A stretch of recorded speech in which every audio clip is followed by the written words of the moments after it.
January 1977, Los Angeles. Marvin Gaye sits in a lawyer's office staring at paperwork that will cost him everything. His marriage to Anna Gordy Gaye, sister of Motown founder Berry Gordy, is over. The divorce settlement is brutal. She gets the house, she gets alimony, and she gets half the royalties from his next album. Not the album after that, not some vague future project, the next one. Marvin has two choices. He can write a check for $600,000 he doesn't have, or he can make an album and give her the money it earns. He chooses the album, but he doesn't choose to make it good. At least that's what he tells people at first. He'll give Anna an album, a contractual obligation, something quick, disposable, commercially worthless. She'll get her settlement. He'll get his freedom. Everyone loses. Except Marvin doesn't work that way. Even when he's angry, even when he's broke, even when he's making something out of spite, he can't help but tell the truth.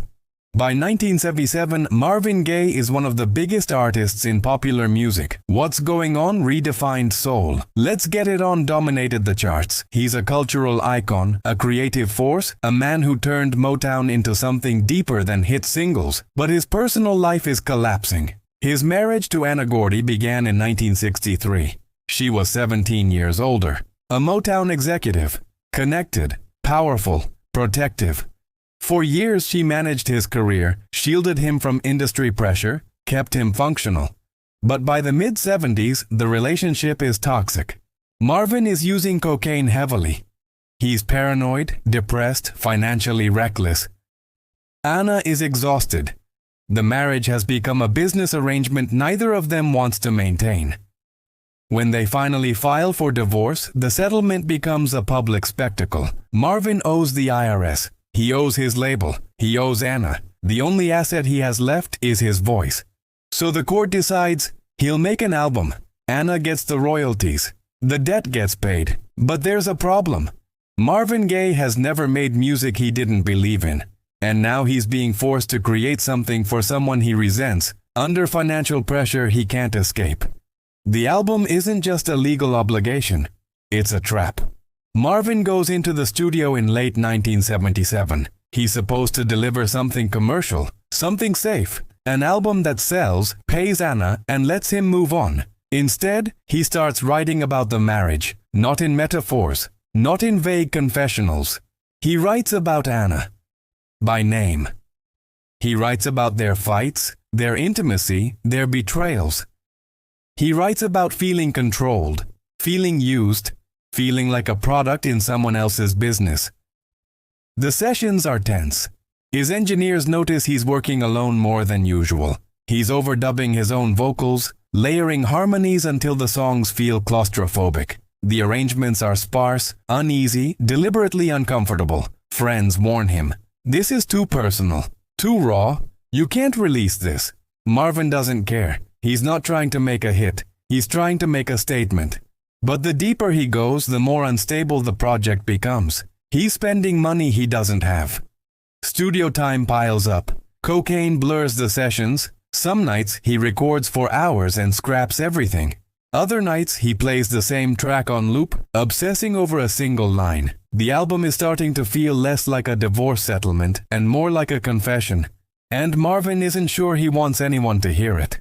By early 1978, Motown executives are nervous. They've heard rough mixes. This isn't Let's Get It On. This isn't radio-friendly. This is a man airing his marriage in public over jazzy, meandering grooves that don't have obvious singles. Berry Gordy, Marvin's former brother-in-law, Anna's actual brother, is conflicted. He wants to support Marvin, but he also runs a business. And this album doesn't sound like something that will recoup a $600,000 settlement. Marvin insists.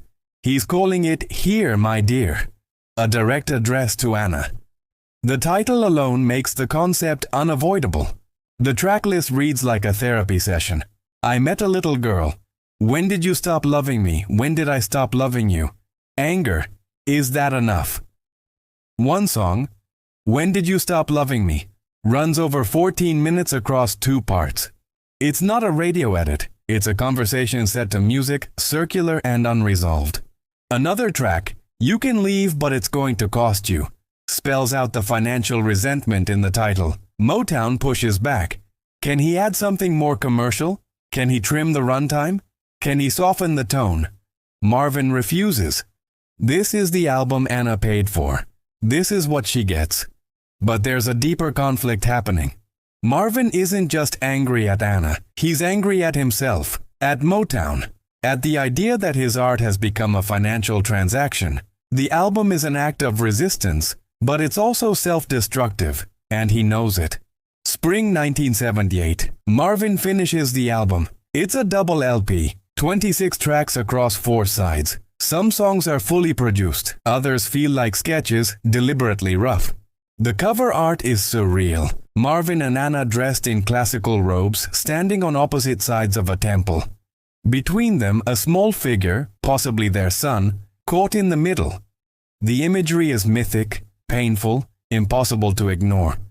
Motown schedules the release for December 1978. But internally, there's doubt. The label doesn't know how to market this.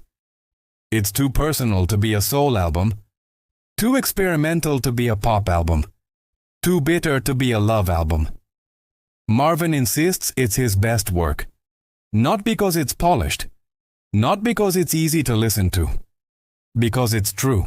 He later says the album is a kind of music that's never been done before, not R&B in the traditional sense, not protest music, not even a breakup album in the way people expect. It's a document, but documents don't always sell. And Marvin needs this album to sell. Because if it doesn't, Anna doesn't get paid. And if Anna doesn't get paid, the legal consequences get worse. For the first time in his career, Marvin Gaye has made an album where failure isn't just artistic, it's financial ruin. December 15th, 1978. Here, My Dear is released. The reviews are confused. Rolling Stone calls it bizarre and vindictive.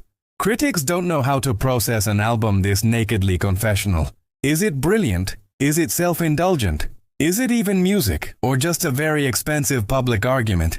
Radio stations don't touch it. The singles, a funky space reincarnation, and a drastically edited version of Anger, fail to chart. Program directors don't want to play a song where Marvin Gaye is literally working through his divorce in real time. Sales are disastrous. The album peaks at number 26 on the Billboard 200.